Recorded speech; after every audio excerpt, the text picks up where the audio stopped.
Morning everyone, Ash here. Out again by myself today.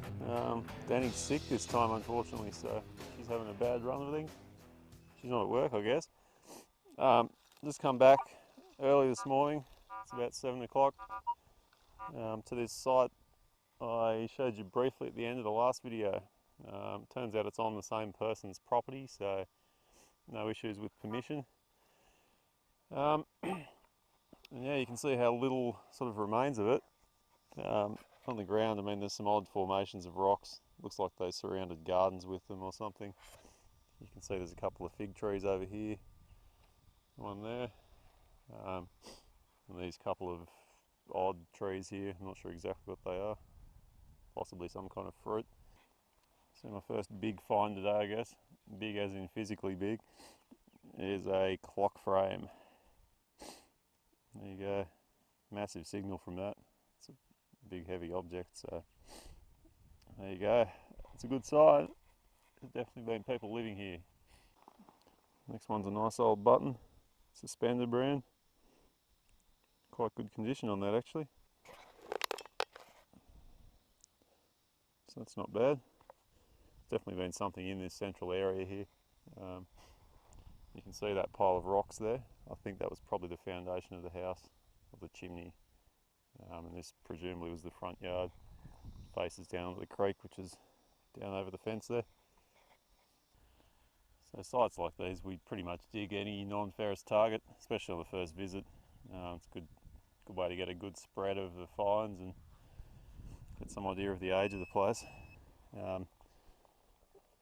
This was a fairly odd sort of a signal. It's probably not anything great, but you can see the amount of crockery that's in the ground here. Little shards everywhere. So that's always a good sign. Let's see what this is.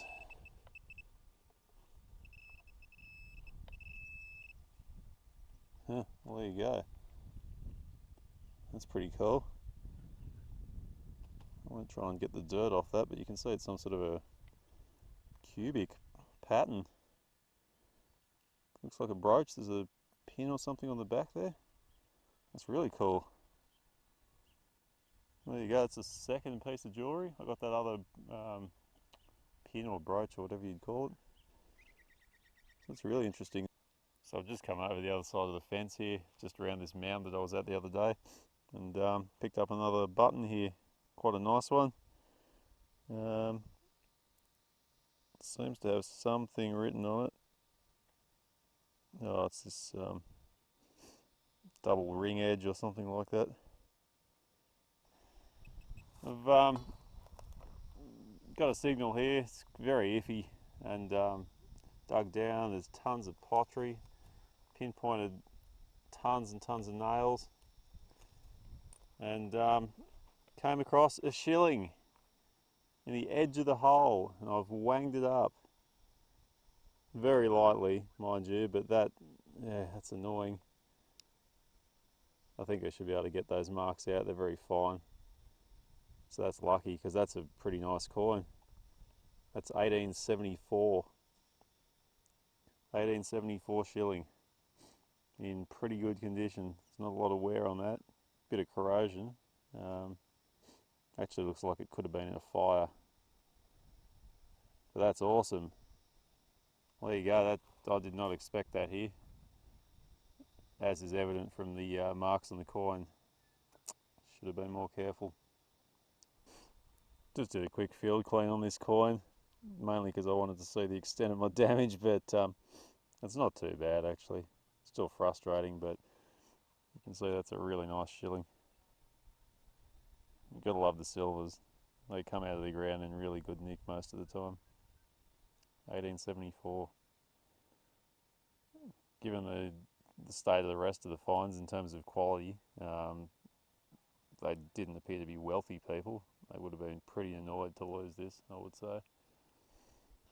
So I dug a nice big hole here around this target, and came up with a lamp burner, where the wick would come up through it. It sits in the base. So it's a bit of a mystery, this side. I just wouldn't think there was a house here. It really does look like it because of this mound, but it's right on the edge of this weird sort of drain here around the bottom of it. You'd think the house would be on the other side to stop runoff, but don't know. I'm sure they knew better than I did. And the lay of the land could have been much different back then, I guess. So, yeah, interesting. You just never know. Righto guys, I'm going to make a move. It's stinking hot. It's meant to be 36 today. It's probably like winter for some of you guys, but I'm not used to it, so I give up. Just a quick hunt today, just for the sake of getting out really, and some pretty good stuff. Had that cubist brooch or pin or whatever that is. I'll give that a clean up, see if there's any markings on it. The assorted buttons and shotgun shells and bits and pieces. It's always interesting. And a shilling, which is a ripper. I really didn't expect any silver today. I wish I hadn't hit it, but it happens. It wasn't too bad in the end. It should clean up pretty well. So yeah, it wasn't bad. We'll definitely come back here. Hopefully when Danny's healthy we'll get out. Not sure when that will be, but we'll keep you posted. I'm going to go for a walk up along this fence line. This is the old riverbank you can see, and I mean the level's quite a lot higher than the river is these days, which is down in there. All the dwellings we've seen tend to be up on top of that bank. So on the way back to the car I'll walk along that fence and see if I can pick anything else. Also came across an old fella just the other day who grew up in this area. Totally random meeting, and he's offered to show me a number of old dwellings, things he remembers from his childhood, buildings that aren't there anymore, buildings that were demolished even when he was a boy. That's 75, 80 years ago now, so it's those sort of local contacts that can be really useful with this sort of thing. So that's really cool. I'll meet him and we'll see how we go. In the meantime, take it easy.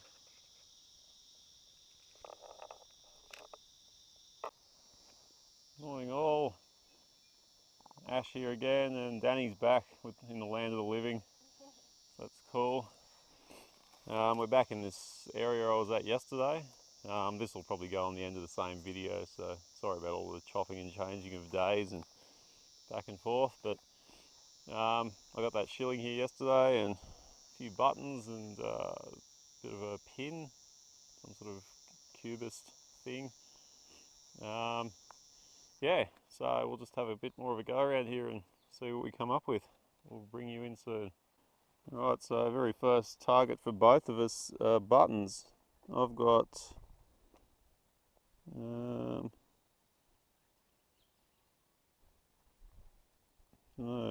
the something brand, Plume brand I think it is. Yeah, we've got these before. And Danny's got an army button, which is sweet. Not squashed or anything. Oh, cool. That's a good one. I'm never sure how to date these, whether they're World War I or II, but... I think it's got something to do with the writing or the shape of the... Yeah. Something. Yeah, I won't try and clean that yet. It's not squashed. Yeah, it's awesome. That's a good start. Yeah. Alright, let's keep going. So Danny's just on that pile I was at yesterday and got a knife blade. You can see where the tang would have been. Solid. Yeah, it is. Alright. Yeah, that's really cool. Might chuck that in the electrolysis bath. Yeah. Could really use it, I reckon. Almost. Buff it back, yeah. Nice. Yeah, lots of old glass. Yeah, that's definitely a bottle, isn't it? Yeah. It's got like this blue stuff on the inside of it. Yeah. Yeah, weird. Yeah, it's like, that's a certain finish. It's collectible these days, like an oil glass or something. Yeah, it'd be nice if you found a hole. Yeah, there you go. Definitely a day for buttons. Got another nice old one here. Don't think I've found one like this before. It's kind of hollow on the back. And no text on it, just a really nice green colour. That's pretty nice. I've got another sort of semi-decent signal here. Just thought I'd show you these nails though. I mean, they're just nails, but it's a good indication of how old the place is. You can see the old square-headed ones, probably hand formed. So yeah, it's pretty nice. Let's see what this is. More crockery.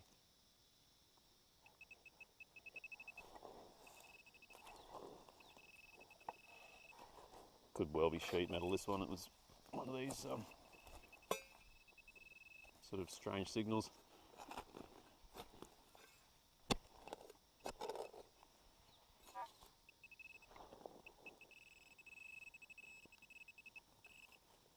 Look at all that crockery. Oh, there's a piece of wire.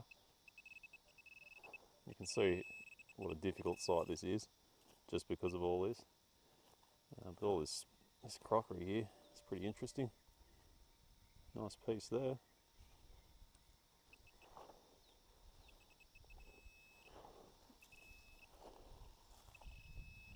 I've got a feeling this is sheet metal.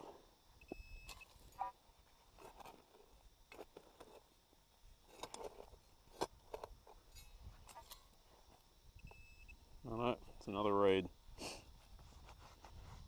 You can see the depth and the amount of stuff you have to go through though, and the amount of ants. They're sugar ants, luckily. So there you go. It's been down there a while.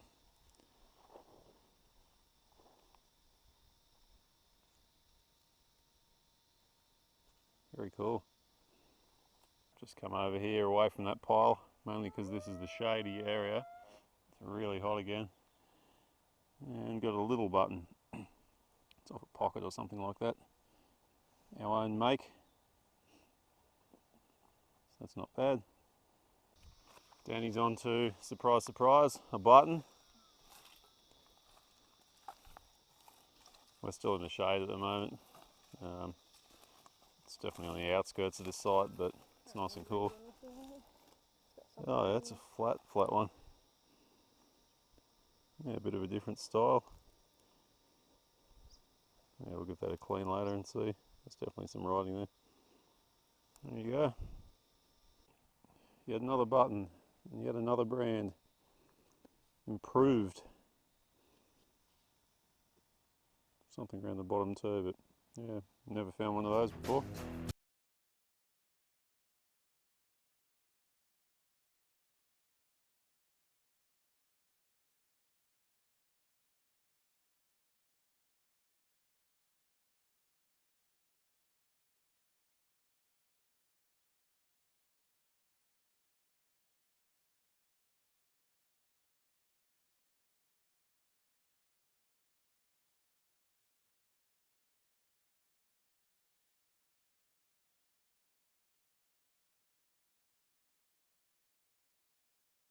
Alright, we're off. Too hot again. Just had a quick go around over here, as you saw actually. Buttons, lots of buttons. Not much else, so no coins. We decided they were a pretty poor bunch. I suppose they spent all their money replacing buttons and watches, yeah. So anyway, we'll come back sometime when it's a bit cooler. It's definitely more of a winter site, I think. Grass is always shorter and it's cooler, which is a plus. So anyway, it's not bad. So we'll put some pictures in of all our buttons.